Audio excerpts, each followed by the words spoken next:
Viens taper ici. Ce qui s'est passé dans ce laps de temps, quand t'es au 112e kilomètre et que t'es complètement éteint, que ton corps est littéralement détruit et qu'il te reste 48 kilomètres à faire, ce n'est pas 48 kilomètres qu'il te reste, c'est 48 kilomètres dans la pire forme de toute ta vie. Et c'est pendant ces 48 kilomètres que j'ai craqué le code de l'esprit humain. Une partie de l'esprit que très peu de gens sont capables d'examiner. Pourquoi? Parce qu'ils ne sont pas prêts à y aller. Vous devez atteindre un point de vue complètement différent. Et ce point de vue est tellement intense que très peu de gens arrivent ne serait-ce qu'à comprendre de quoi il s'agit. Parce qu'ils n'ont pas en eux, ce qu'il faut pour aller là-bas. Il s'agit de se rendre en plein cœur de la peur, de la souffrance, de la douleur, du doute. C'est alors que votre esprit, s'il sait que vous n'allez pas abandonner, alors il s'ouvre. Et une fois qu'il est ouvert, c'est ma règle des 40%. Une fois que vous avez permis à votre esprit de s'ouvrir en lui montrant que quoi qu'il arrive, vous n'abandonnerez pas, il en trouve plus. Il trouve plus de concentration, il trouve plus de puissance, plus de niaque. Et c'est ce qui m'a permis de parcourir ces 48 derniers kilomètres. C'est ce qui m'a mené au bout de cette course. Parce que maintenant, chaque cellule de ton corps est pleinement concentrée sur ce qui se trouve en face de toi, et sur le fait de passer au travers. C'est ce que vous trouvez dans ce genre de moment. Mais en dehors de ces moments, vous ne savez pas de quoi vous êtes capable. Parce que vous vivez une vie structurée seulement autour de ce que vous connaissez déjà. Et pensez-vous que cela vous a changé en tant que personne? Du fait d'avoir ouvert cette partie de votre esprit, est-ce comme quelque chose que vous avez vu et que vous ne pouvez plus oublier?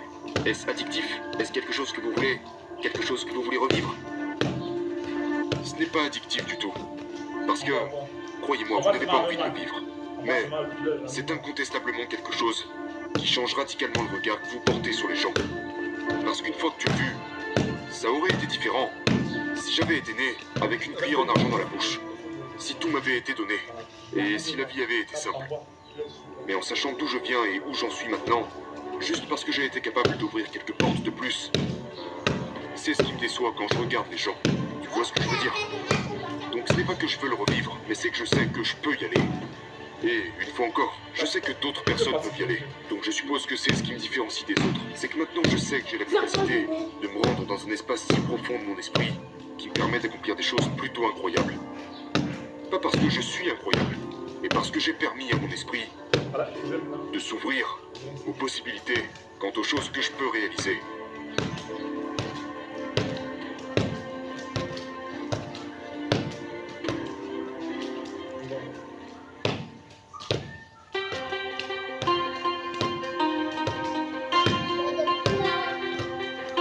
Vous savez, tous ces slogans, tous ces gens qui disent les échecs font partie de la vie, c'est en échouant qu'on apprend.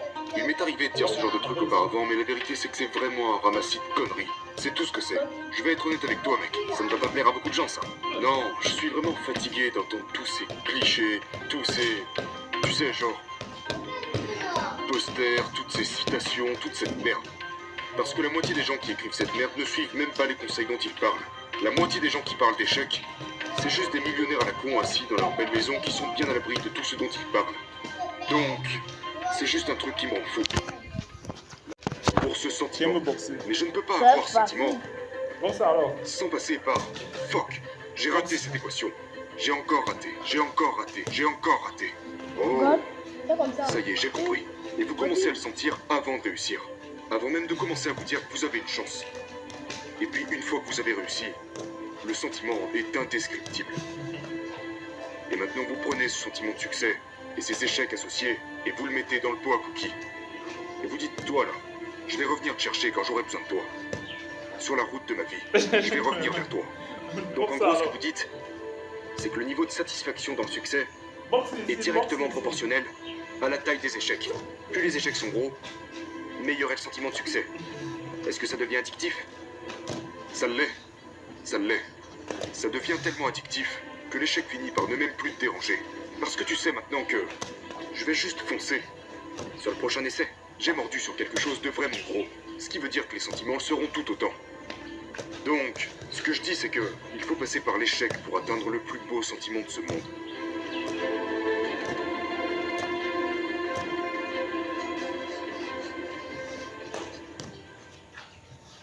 Pensez-vous que la plus grande bataille dans tout ça est de bloquer ce que tout le monde pense de nous? Oui. La plupart d'entre nous échouons dans la vie parce que nous avons peur de ce que pensent les gens autour de nous. paralyse au point de vous Tu as empêcher fait mal, hein. d'essayer. Et c'est aussi pour ça Ça va que sauver vous la avez beaucoup parlé dans ce podcast au sujet de se débarrasser du bruit, s'écarter du monde. La solitude est une grande partie de l'équation. Une énorme partie. Parce que j'ai réalisé quand j'ai commencé à me parler à moi-même de la bonne manière, et après m'être complètement déconnecté du monde, waouh, je suis passé de ce gamin de merde qui pensait qu'il était stupide, voué à l'échec, qui bégayait à chaque fois qu'il ouvrait la bouche, à une personne qui est maintenant capable de faire toutes ces choses juste parce qu'il a pris le contrôle de son esprit.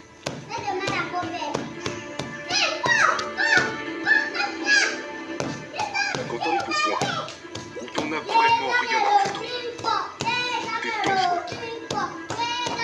Tu deviens très, très dangereux. Et je ne dis pas ça dans le sens où je m'en fous si je fais ça ou si je le fais pas. Non, quand tu te fous complètement des autres. Et comment ils te voient, sur ta façon de marcher, ta façon de parler, ta façon de t'habiller, de ce que tu veux faire de ta vie. Tu sais, en grandissant, je ne voulais pas que qui que ce soit sache que je voulais rejoindre l'armée. Pourquoi? Parce que certains de mes amis à cette époque, j'avais peur de ce qu'ils penseraient.